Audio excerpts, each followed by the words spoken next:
ఈరోజు నేనైతే సేమియా ఉప్మా చేస్తున్నా. సేమియా ఉప్మా ఎలా రెడీ చేసుకోవాలో చూద్దాం. ఈ కప్పుతోని ఒక కప్పు తీసుకున్నా నేనైతే సేమియా అయితే మంచిగా గోల్డ్ కలర్ అయిపోయినాయి. ఇగో ఈ కలర్ వచ్చే వరకు వేపుకోవాలి వీటిని. ఇప్పుడు తీసి పక్కన పెట్టేసుకున్నాం. ఇప్పుడు ఆయిల్ వేసేసుకుందాం. ఆయిల్ సరిపోయినంత వేసుకోవాలి. నేనైతే కొలతతో ఏమి వేస్తలేను. కొన్ని పోపు దినుసులు వేసుకోవాలి. ఇలా శనగపప్పు, మినపప్పు, జీలకర్ర అవన్నీ కలిపి ఉన్నాయి. ఇవి కొన్ని పల్లీలు వేసుకున్నాం. ఒక 10-15 జీడిపప్పులు. ఇవన్నీ కలర్ వచ్చే వరకు వేపుకోవాలి. మంట చిన్నగా పెట్టి మాడిపోవద్దు. కొంచెం కలర్ చేంజ్ అంత వరకు వేసుకోవాలి ఇట్లా ఆయిల్. ఈ మొత్తం పోపు దినుసులన్నీ మంచిగా బ్రౌన్ కలర్ వచ్చేసినాయి. ఇప్పుడు ఇంట్లోనే ఒక మీడియం సైజ్ కట్ చేసి పెట్టుకున్న ఉల్లిగడ్డ వేసుకుందాం.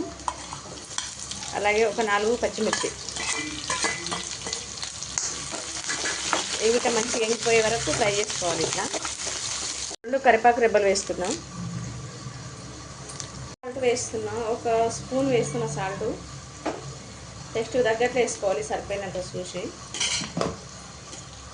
సాల్ట్ వేసి ఇట్లా మంచిగా కలిపేసుకుందాం. సాల్ట్ వేస్తే ఉల్లిగడ్డ తొందరగా ఉడికిపోతుంది. ఉల్లిగడ్డ కానీ పచ్చిమిర్చి కానీ తొందరగా మగ్గుతాయి. ఇవి అని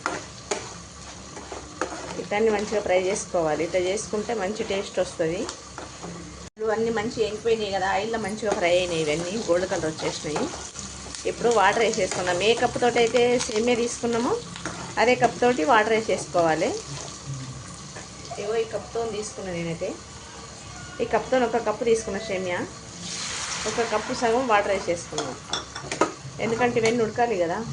ఇంకో సగం కప్పు సగం వాటర్ వేసుకున్నాం. వాటర్ ఎక్కువ వేస్తే మెత్తగా అయిపోతాయి. వాటర్ ఎక్కువ వేయొద్దు, సరిపోయినన్ని వేసుకోవాలి. ఎక్కడంతా తెలియకుండా వేసేసుకుంటే మొత్తం మెత్తగా అయిపోతాయి, ముద్ద అయిపోతాయి. ఎంత పొడిగా చేయాలని ట్రై చేసినా అవి అట్లా కావు.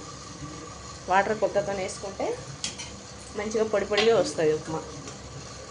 మూత పెట్టేసి మంచిగా మరగనిద్దాము. నీళ్ళన్నీ మంచిగా మరిగిపోవాలి. ఇవన్నీ మరిగినాక సేమియా వేసుకోవాలి. వాటర్ అయితే మంచిగా ఎసరు వచ్చేసినాయి. ఇప్పుడు సేమియా వేసేసుకున్నాము. వేసి మంచిగా కలుపుకోవాలి.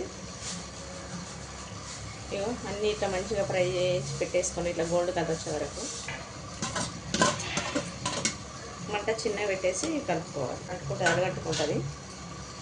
అట్లా కాకుండా చిన్నగా పెట్టేసుకోవాలి మంట. ఇట్లా చేసుకుంటే పిల్లలు గిట్ట బాగా ఇష్టంగా తింటారు. ముద్ద కట్టేస్తే తినబుద్ధి కాదు. జరసేపు తీసి పక్కకు పెట్టగానే మొత్తం గట్టిగా అయిపోతుంది. ఇట్లా అన్నీ వేస్తే ఈ పప్పులు చూసి ఇంకా వాళ్ళు రోజు అదే కావాలంటారు. ఒక 2 నిమిషాలు మూత పెట్టి ఉడికించేస్తా. చూద్దాం. మొత్తం అయితే గట్టిగా అయిపోయింది సేమియా. వేపుకున్నాం కదా, ఇవి కొంచెం వాటర్ ఎక్కువనే పడతాయి. అందుకే ఒకటి సగం వేసిన. ఇంకొక నిమిషం పాటు ఉడికిస్తే సరిపోతుంది. మూత పెట్టేసి తొందరగా ఉడికిపోతాయి.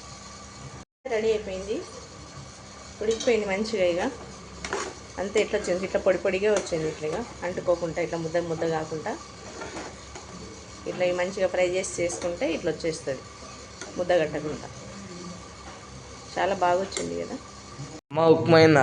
ఆకలి అవుతుంది. ఎంతసేపు చేస్తావు ఇంకా? నీకు ఎప్పుడు తిండిలో ఉంటుంది బాణమంతా. ఇగో అయిపోయింది. చూస్తుంటే చాలా ఎమ్మిగా అనిపిస్తుంది. ఉప్మా అయితే రెడీ అయింది. తిను. అది 2 వేసుకొని తిను. ధన్యవాదాలు. చాలా పొడిగా వచ్చేసింది. ఇట్లా ట్రై చేయండి మీరు ఇట్లా ఒకసారి. పచ్చిది చేస్తే ముద్ద కడుతుంది. వేపుకోవాలి మంచిగా. ఇట్లా బ్రౌన్ కలర్ వచ్చే వరకు వేపుకోవాలి. పోయి ఆఫ్ చేస్తున్నావురా.